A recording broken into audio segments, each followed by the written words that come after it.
I came across a video here on TikTok where someone was listing out red flags to look for to prevent engaging with narcissists. And it took me back to a time where I was recovering from one of these types of emotionally abusive relationships. And I went down that rabbit hole of trying to understand everything about it. I tried to become an expert on how to identify the signs that someone might be this type of person.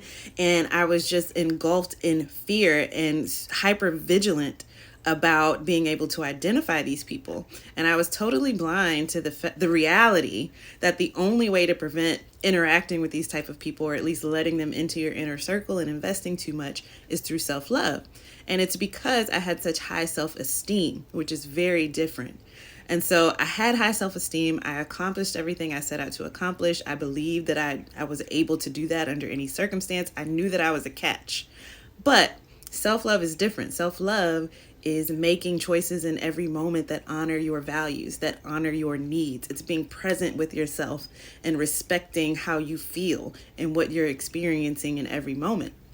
So self-love is really the only way to avoid these types of relationships, because if you learn all these red flags and you're always looking out for them, number one, you're attracting more of that into your life. But number two, if you're not present with yourself, then it's easy for manipulators to get past your defenses. As soon as their techniques change, you are left wide open.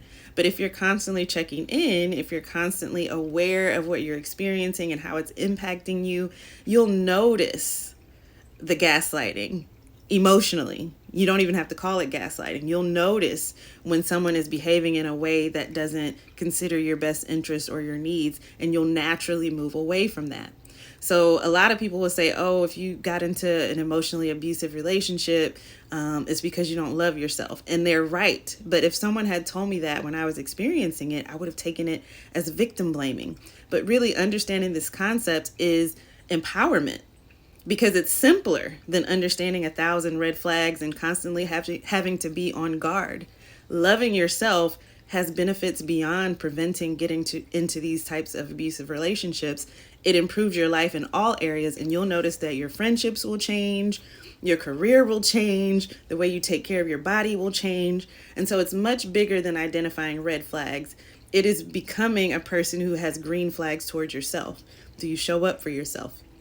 Are you present with yourself? Do you put your needs first? Not saying you ignore other people's needs, but do you make sure that your cup is full? And if you're doing that, you will naturally avoid manipulators. They won't even be attracted to you. And even if they are, you will naturally be repelled by them once they start employing these tactics.